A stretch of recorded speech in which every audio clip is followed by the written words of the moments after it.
দিও না, যে যা করছে করুক, দুনিয়া ধ্বংস হোক, আমাদের কোনো টেনশন। আর একদম নিচু তলাতে কিছু লোক আছে, এরা কেরালা যাচ্ছিল কাজ করার জন্য, তো সমুদ্রে 2-3 দিন জাহাজে থাকতে হবে, বালতিতে দড়ি বেঁধে পানি তুলতে হচ্ছে, থালা ধুইতে হচ্ছে, রান্না করতে হচ্ছে, অসুবিধা হচ্ছে। হেড মিস্ত্রি সাহেব হুকুম দিয়েছেন, ওদের কাছে হাতুড়িও আছে, শ্রেণীও আছে, জাহাজের তলা একটা ছোট ফুটো করে পানি নেওয়া সহজ। হেড মিস্ত্রির আদেশ করলে আর মানবে না, ঠক ঠক করে আওয়াজ শুরু করেছে। উপর তলা থেকে আমি আর হযরত আর হাজী সাহেব 3 জন দৌড়ে নেমে আসছি, যা হয় হবে, জাহাজ ফুটো হতে দেব না। মাঝখান তলায় যারা ইউটিউব চালাচ্ছিল ওরা বলছে, হুজুর ছেড়ে দেন, যে ফুটো করছে ও ডুবে মরবে, আমাদের টেনশন। কিন্তু জাহাজ যখন ডুববে, শুধু নিচু তলা ডুববে না, 3টে তলাই ডুববে। গ্রামে যদি আগুন লাগে, তো পীর সাহেবের যত মুরিদ থাকুক, আগুন না লাগলেও একটু ধোঁয়া কালি অবশ্যই লাগবে। সেই জন্য ভালো কাজে আমাদের সবাইকে যোগ দিতে হবে, এবং যদি আমার ছেলে কোনো খারাপ কাজে ধরা পড়ে, হুজুর শাস্তি দিবে, হুজুরের ছেলে ধরা পড়লে আমি শাস্তি দেব, তবে সমাজের অন্ধকার দূরে সরবে। আর যদি আমি বলি যে না, হযরত যা করছে করুক, আমি যা করছি করি, তাহলে এই সমাজ আস্তে আস্তে অন্ধকারে ভরপুর হয়ে যাবে, এই সমাজে আলো বলে কিছু আর থাকবে না। আচ্ছা, আরেকটু আগে যাই।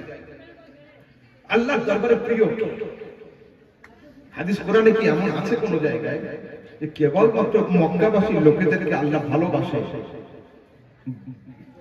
পশ্চিমবঙ্গের কলকাতার লোককে ভালোবাসে না, এমন কি আছে? না।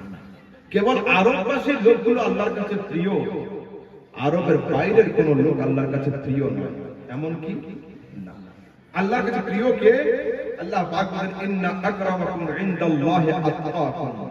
ওর বাড়ি যেখানেই হোক, রং যেমন হোক, হাইট যেমন হোক, কালার যেমন হোক, যার চরিত্র এবং তাকওয়া যত উত্তম হবে, সে আমার কাছে তত বেশি প্রিয় হবে, যেখানকার হোক। সেই জন্য সুন্নিরা কোনদিন ব্র্যান্ড নিয়ে চলে না, আমরা ব্র্যান্ড দেখি না, আমরা মালের কোয়ালিটি দেখি।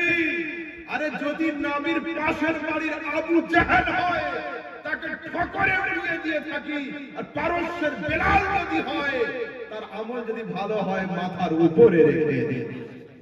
এটা হলো আমাদের তরিকা, আমরা ব্র্যান্ড নিয়ে চলি না, মালের কোয়ালিটি দেখি। এবার আসুন আগের দিকে যাই। আচ্ছা, অন্যান্য নবীদের হায়াত লম্বা ছিল, তাদের উম্মতিদের হায়াতও লম্বা ছিল। আমাদের নবী সাল্লাল্লাহু আলাইহি ওয়াসাল্লামের হায়াত জাহিরি মাত্র 63 বছর, উম্মতিদের হায়াতও কম, 60, 70, 80, 90, মোর দ্যান 100 আমাদের গ্রামে পাওয়া মুশকিল, 100+ লোক খুব কম। তো এখন প্রশ্ন হলো এই, উম্মতে মুহাম্মাদের শান। রাসূল আকরাম বলছেন, ইন্নাল জান্নাতা মুহাররামাতুন আলাল আনবিয়া হাত্তা তাদখুলাহা ওয়া মুহাররামাতুন আলাল ইমাম হাত্তা তাদখুলাহু উম্মাতাক। মাহবুব, আল্লাহ পাকের জান্নাত সমস্ত উম্মতিদের উপরে হারাম থাকবে যতক্ষণ তোমার উম্মতি তাতে প্রবেশ না করে, আর খোদার জান্নাত যতক্ষণ তালাওয়ালা থাকবে যতক্ষণ নবী তুমি তাতে প্রবেশ না করো, কোন পয়গম্বর তাতে প্রবেশ করবে না। মানে রাসূলও আগে যাবে, রাসূলের উম্মতিরাও জান্নাতে আগে যাবে। কিন্তু প্রশ্ন হলো এই, পরওয়ারদিগার ওই সমস্ত নবীদের হায়াত লম্বা ছিল, তাদের উম্মতিদের হায়াত লম্বা ছিল। যদি কেউ মোটরসাইকেল নিয়ে বের হয় আর কেউ টোটো নিয়ে বের হয়, টোটো ওয়ালা মোটরসাইকেল ওয়ালাকে ওভারটেক করতে পারবে? পারবে? পারবে না। যদি কেউ প্লাটিনা মোটরসাইকেল নিয়ে বের হয় আর যদি কেউ 450 সিসি করে গাড়ি নিয়ে বের হয়, তো প্লাটিনা ওয়ালা 450 ওভারটেক করতে পারবে? কারণ সিসি কম, পাওয়ার কম, শক্তি কম। তাই বলছি পরওয়ারদিগার ওই সমস্ত নবীর উম্মতিদের সিসি বেশি ছিল, কারোর হায়াত ছিল 400 বছর, কারোর হায়াত 600 বছর, কারোর হায়াত 300 বছর। আমাদের তো হায়াত কম, তো আমরা আমলে লড়বো কি করে, আমলে ওদের থেকে আগাবো কি করে? আল্লাহ পাক উম্মত মুহাম্মাদি শোনো, আমি তোমাদেরকে 12টা মাসের মধ্যে একটা মাস দিচ্ছি রমজান। এই রমজানে একটা করে আমল করবে, ডবল ডবল ডবল ডবল তোমাদের আমল নামাতে লেখা হবে। পরওয়ারদিগার, যার কাছে 700 আছে, আমার কাছে 70, 700 কে 70 দিয়ে কভার করব কি করে? 700 ওয়ালাকে 70 দিয়ে আমি ওভারটেক করব কি করে? আল্লাহ পাক বলেন, শোনো, তোমাদের চিন্তা নেই, এই রমজান মাসের মধ্যে আমি একটা রাত দেব, তার নাম হবে লাইলাতুল কদর। লাইলাতুল কদরে খায়রুম মিন আলফ শাহর। এই এক রাতের আমলকে আমি 1000 মাসের চাইতে উত্তম বানিয়ে দেব। এইবার তো পারবে? হ্যাঁ খোদাই। বর্তমানে আমাদের সমাজে কিছু ঈমান চোর বেরিয়েছিল, এখন সমাজে দেখছে আমল চোর এবং কাম চোর সমাজে বেরিয়ে গিয়েছে। তারাবি 20 রাকাত থেকে 8 রাকাত, বিতরের নামাজ 3 রাকাত থেকে 1 রাকাত, আবার সবে বারাত মাইনাস, সবে কদর মাইনাস, সমস্ত কিছু মাইনাস। এই যুবক, খবরদার নয়, খবরদার নয়, তোমরা তোমাদের আকীদার উপর দণ্ডায়মান থাকো। আমাদের সমাজে একটা বড় পীর আছে, এই পীরের নাম কি? কি নাম? মাওলানা মোবাইল। মাওলানা মোবাইল, এটা খুব বড় একটা পীর। এই পীরের আবার 3টে খলিফা আছে, মাওলানা ইউটিউব, মুফতি ফেসবুক, আর হযরত আল্লামা গুগল।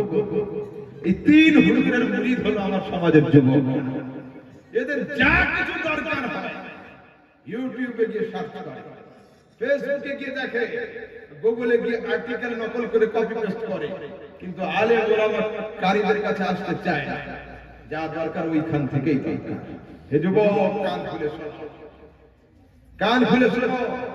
মোবাইল তোমাদের জন্য আশীর্বাদ, মোবাইল তোমাদের জন্য অভিশাপ। একে যেমন ইউজ করবে তেমন। আমাদের সমাজের যুবকরা মোবাইল ফোনে চার্জ করে কখন জানেন? যখন রাতের বেলা বাবা মায়ের সঙ্গে ওরা খেতে বসে, মোবাইলটাকে চার্জে লাগিয়ে দিয়ে খেতে বসে। তুই এদিকে পেট ভরা, ওদিকে আমি পেট ভরাচ্ছি, তারপরে ধরবো ইনশাআল্লাহ ফজর পর্যন্ত। কেন এই অবস্থা? এই যুবক, তোমাদের নিয়ে বড় আফসোস। আর আমার সমাজে কিছু মানুষ, তাদের যা কিছু হয়, এরা একটা দুটো নয়, 4টা 5টা করে আঙ্গুল শুধু আলেমদের দিকে ওঠায়। আলেমরা এটা করেনি, আলেমরা সেটা করেনি, আলেমদের এটা ভুল, খালি আলেমদের, ভুল আলেমদের নয়। ইমাম আহলে সুন্নাত, আমাদের ইমাম, তিনি আজ নয় 150 বছর আগে থেকে আমাদের জাগাচ্ছেন। সোনা জঙ্গল রাত अंधेरी छाई बदली काली है, अरे सोने वालों, सोने वालों, सोने वालों, जागते रहियो, चोरों की रखवाली है। এক নয়, দুই নয়, 150 বছর থেকে ইমাম আহলে সুন্নাত আমাদের ঘুম ভাঙাচ্ছেন, কিন্তু ঘুম আমাদের ভাঙছে না। তো দোষ কাদের? দোষ তো আমাদের, দোষ ইমামের নয়। आज मैं आते आते किसी साहब ने मुझे वीडियो भेजा था की तरफ, बिहार की तरफ का एक पीर साहब बैठे हुए स्टेज पर, और किसी साहब ने नारे लगा दिए मसला के आला हज़रत जिंदाबाद, उसको रोक दिया, मसला के आला हज़रत का नारा नहीं चलेगा। मैं कहता हूं, अगर कोई पीर है और सुन्नी भी है और मसला के आला हज़रत के नारे से इनकार करता है, तो ऐसा पीर हमें मंजूर नहीं है। जो पीर मसला के आला हज़रत के नारे से जलता है, उस पीर को और जलाओ, पीर को बायकॉट करो। मसला के आला हज़रत से जिसका इनकार रहेगा, इस पीर को हम कबूल नहीं करेंगे। बात क्लियर है? এবার শুনুন মন দিয়ে, ইবাদত আমল এতে কমই হলে হবে না। আমি সরাসরি হাদিস থেকে দেখাবো, কোরআন থেকে দেখাবো। তার আগে শুনুন দুটো কথা। ভালো কাজের আদেশ, খারাপ কাজের নিষেধ, এই দুটো কিন্তু উম্মতে মুহাম্মাদের প্রধান বৈশিষ্ট্য। এই দুটোর অবস্থা কিন্তু আবার আল্লাহ আমাদের রাসূল 3 রকম বলেছেন। যদি তোমার সামনে কোনো ভুল হয়, তুমি তাকে পরিবর্তন করো। ইয়াদিকা, তোমার হাত। ছোট ভাই অপরাধ করছে, কান দিয়ে একটা করো, সমস্যা নেই, ছোট ভাই ছোট ছেলে। যদি হাত দ্বারা সম্ভব না হয়, বিলিসানিক, জুবান, যদি জুবান দিয়ে সম্ভব না হয় বিকলবিক, অন্তর যে ঘৃণা করে দূরে সরে এসো। কিন্তু সংশোধনের রাস্তায়